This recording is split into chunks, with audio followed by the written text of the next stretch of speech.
Hello, welcome. The subject of the next video on the Defense and Technology channel will be about the ageless flying artillery unit, the Lockheed AC-130 Gunship. The Lockheed AC-130 Gunship is a heavily armed, long-endurance, ground attack variant of the C-130 Hercules transport, fixed-wing aircraft. It carries a wide array of ground attack weapons that are integrated with sophisticated sensors, navigation, and fire control systems. Unlike other modern military fixed-wing aircraft, the AC-130 relies on visual targeting. Because its large profile and low operating altitudes around 7,000 feet make it an easy target, its close air support missions are usually flown at night. The airframe is manufactured by Lockheed Martin, while Boeing is responsible for the conversion into a gunship and for aircraft support.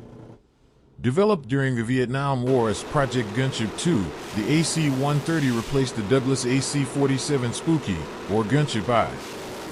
The sole operator is the United States Air Force, which uses the AC-130U Spooky and AC-130W Stinger II. Variants for close air support, air interdiction, and force protection, with the upgraded AC-130J Ghost Rider entering service. Close air support roles include supporting ground troops, escorting convoys, and urban operations.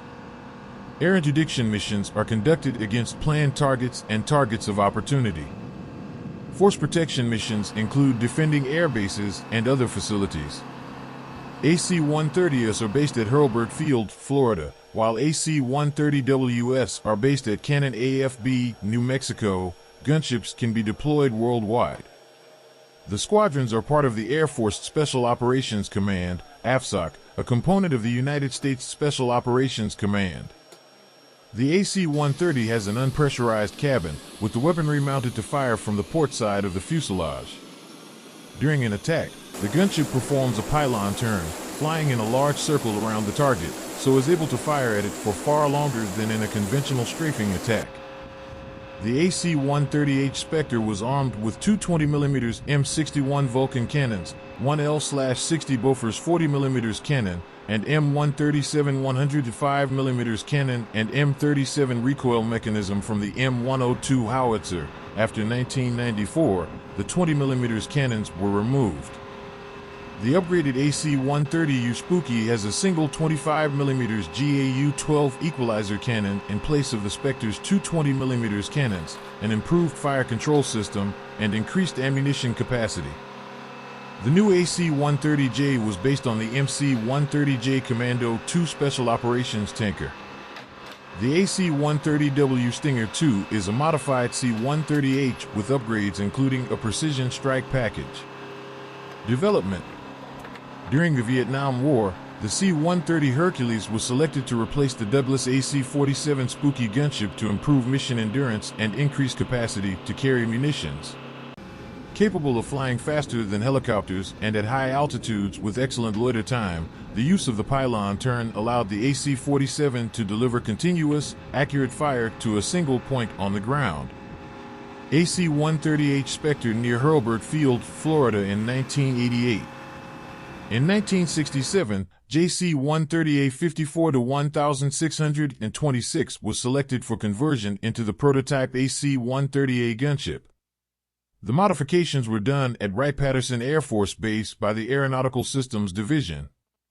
A direct-view night vision telescope was installed in the forward door. An early forward-looking infrared device was placed in the forward part of the left wheel well, with miniguns and rotary cannons fixed facing down and aft along the left side.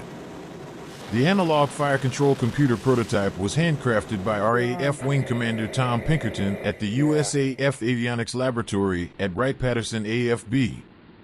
Flight testing of the prototype was performed primarily at Eglin Air Force Base, followed by further testing and modifications. By September 1967, the aircraft was certified ready for combat testing and was flown to Nha Trang Air Base, South Vietnam, for a 90-day test program. The AC-130 was later supplemented by the AC-119 Shadow, which later proved to be underpowered.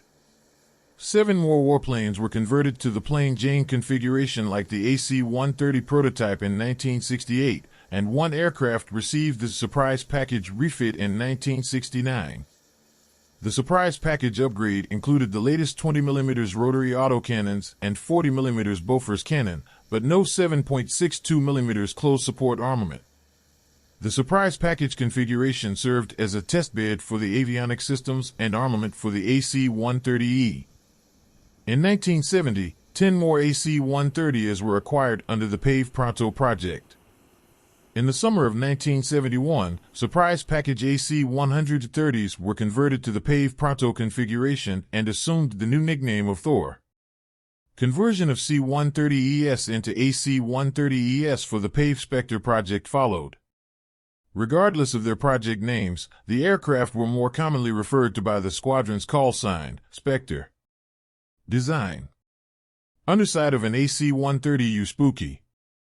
The AC-130 is a heavily armed, long-endurance aircraft carrying an array of weapons against ground targets that are integrated with sophisticated sensors, navigation, and fire control systems. It is capable of delivering precision firepower or area saturation fire over a target area over a long period of time, at night, or in adverse weather. The sensor suite consists of an electro-optical image sensor, infrared sensor, and radar. These sensors allow the gunship to visually or electronically identify friendly ground forces and targets in most weather conditions. The AC-130U is equipped with the APQ-180, a synthetic aperture radar, for long-range target detection and identification. The gunship's navigational devices include inertial navigation systems and a global positioning system. The AC-130U employs technologies developed in the 1990s, which allow it to attack 2 targets simultaneously. It has twice the munitions capacity of the AC-130H. Although the AC-130U conducts some operations in daylight, most of its combat missions are conducted at night. The AC-130H's unit cost is $132.4 million US, and the AC-130U's cost is $190 million. Future. As of 2023, AC-130 gunships have been providing close air support for special operators for 55 years. Although the aircraft have been kept relevant through constant upgrades to their weaponry, sensor packages, and countermeasures, they are not expected to be survivable in future non-permissive environments due to their high signatures and low airspeeds. Military analysts, such as the Center for Strategic and Budgetary Assessments, have suggested that AFSOC invest in more advanced technologies to fill the role to operate in future contested combat zones, including a mix of low-cost disposable unmanned and stealthy strike aircraft. See you in the next defense and technology video. Bye for now.